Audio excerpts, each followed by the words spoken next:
ఇప్పుడు మీరు అన్నట్టు ఉద్యోగం చేయాలన్నా కానీ చదువు అవ్వాలి అని అంటారు. సో కొంతమంది 10th చదువుతారు, ఆపేస్తారు. కొంతమంది అసలు స్కూల్కే వెళ్ళకుండా ఉంటారు. కానీ వాళ్ళకి నోట్లోనే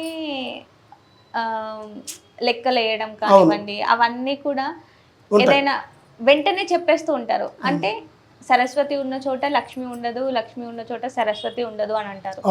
మరి చదువు అవ్వాలి, మంచి మంచి పొజిషన్లో ఉండాలి అంటే ఏం చేయాలంటారండి? ఓం శ్రీ మాత్రే నమః. అమ్మ, సరస్వతి సంకల్పం ముఖ్యం. చదువు అనేది ఏంటంటే మనిషికి మూడో నేత్రం. అది ఆ మూడో నేత్రమైన చదువుని మనం చిన్న వయసు నుంచే అక్షరాభ్యాసం చేస్తాం. 5 నుంచి 6 నుంచి 7 నుంచి చిన్న వయసులో మొదటగా మనం పలకాల్సిన పలుకు మనకు నేర్పించే అమ్మ నాన్న పెద్దలు అమ్మ అనే అక్షరంతోనే మనకి ముందు అడుగేస్తుంటారు. అర్థమైందమ్మా? ఆ అక్షర సంకల్ప బలమే మన నాలుక మీద కూర్చొని ఆ సరస్వతిని మనం తీసుకెళ్తుంది, మనల్ని ఎక్కడికో తీసుకెళ్తుంది. అటువంటి అక్షరాభ్యాసం చదివే సమయ సంకల్ప బలాన్ని బట్టి మనిషికి ముఖ్యంగా జ్ఞాపక శక్తి, జ్ఞాపక శక్తితో పాటు జ్ఞానం. ఈ జ్ఞానము కలిగిన వాడు సరస్వతిని ఎప్పుడైనా సరే వాడు ప్రేమించగలుగుతాడు. ఆ సరస్వతిని మనస్ఫూర్తిగా వాడు మనసులో లీలము చేసుకొని వాడు నాలుక నుంచి వచ్చే ప్రతి వాకు ఎదుటి వాడికి ఫలించేలాగా చేస్తుంది. అటువంటి సరస్వతి సంకల్పంలో చదువుతున్న వాళ్ళకి చదువు మీద కొంతమందికి ఇంట్రెస్ట్ ఉండదు.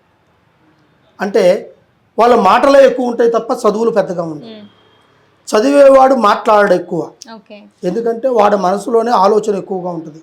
మనం ఈ సబ్జెక్ట్ తీసుకున్నాం, నెక్స్ట్ సబ్జెక్ట్కి ఏ విధంగా వెళ్ళాలి, దాన్ని ఏ విధంగా మనకి ఆ క్వశ్చన్కి ఆన్సర్ ఎలా చెప్పాలనుకునే ఒక ఆలోచనల ద్వారానే సరస్వతి సంకల్పం వాడి మైండ్లో ఫిక్స్ అయి ఉంటుంది. దాన్ని బట్టి వాడు ముందుగా దాన్ని పసిగట్టేస్తాడు. అప్పుడు ఈ జ్ఞానం ఏం చేస్తుందంటే మనిషిని రేపు అడగబోయే క్వశ్చన్కి ఈరోజే ఆన్సర్ని తయారు చేసుకుంటాడు. దాన్ని అలాగనే ప్రిపేర్ అవుతాడు. ప్రిపేర్ అయినప్పుడు ఏంటంటే అది వాకులోనే ఉంటుంది, నాలుక మీదే ఉంటుంది, జ్ఞాపకంలో ఉండదు, నాలుక మీద ఉంటుంది. కంపల్సరిగా ఆ పదాన్ని ఖచ్చితంగా వాడతాడు. ఆ సరస్వతి దానికి తగినట్టుగా ఆ క్వశ్చన్కి తగినట్టు ఆన్సర్నే ఇస్తాడు. అదేవిధంగా చదువుతూ కొంతమంది మర్చిపోతుంటారు. చదువుకోని కూడా పెద్ద చదువు కూడా బుక్ మూసినంత వరకు, బుక్ తెరిచినంత వరకు చదువుతారు, మూసేసినా అంటే మళ్ళీ అర్థం కాదు, జ్ఞాపకం ఉండదు. జ్ఞాపక శక్తి వల్ల ఈ చదువు అనేది ఈ మనిషిని రేపు భవిష్యత్తులో నిలబడుతుంది. ఉద్యోగం, రేపు 10 మందిలో పలుకుబడి, తర్వాత ఒక మనిషి నిలబడటానికి, ఒక స్థాయికి నిలబడటానికి వాకుచాతుర్యం, అదేవిధంగా కళ్యాణ బలం, ఈ అన్నిటికీ చదువు మూలం. చదువుతో పాటు జ్ఞానం, జ్ఞానంతో పాటు ఉద్యోగం, ఉద్యోగంతో పాటు తన సంపాదనతో పాటు ప్రజల్లో 10 మందిలో సమాజంలో ఇచ్చే ఒక రెస్పెక్ట్, ఒక పలుకుబడి, ఇవన్నీ వాడికి ఈ చదువు నుంచే కలుగుతాయి. అర్థమైందా? అదేవిధంగా ఈ చదువు నేర్పడానికి ఒక గురువు ఉంటాడు. గురువు లేని ఇజ్జ గుడ్డి ఇజ్జతో సమానం. అర్థమైందమ్మా?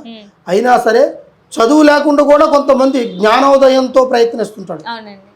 అర్థమైందా? వాళ్ళ ఆత్మాభిమానాన్ని ఆలోచనలో పెట్టుకొని రేపు జరగబడే మనుగడను గురించి ఆలోచిస్తూ జ్ఞానంతో కూర్చొని యోగా చేస్తుంటారు కొంతమంది. ఆ యోగా ద్వారా కూడా వాళ్ళకి సరస్వతి అనుకోకుండా వాళ్ళ మనసులో వచ్చేస్తుంది, వాళ్ళకి నాలుక మీద ఉంటుంది. ఇటువంటి సరస్వతి సంకల్పం ఇప్పుడు పెద్ద పెద్ద చదువులు చదివి కొంతమంది ఏమీ లేకుండా పనికి రాకుండా ఉంటారు. కొంతమంది 10 చదివి పాస్ అయిన వాళ్ళు కూడా పెద్ద ఉద్యోగానికి వచ్చే అవకాశం వస్తుంది.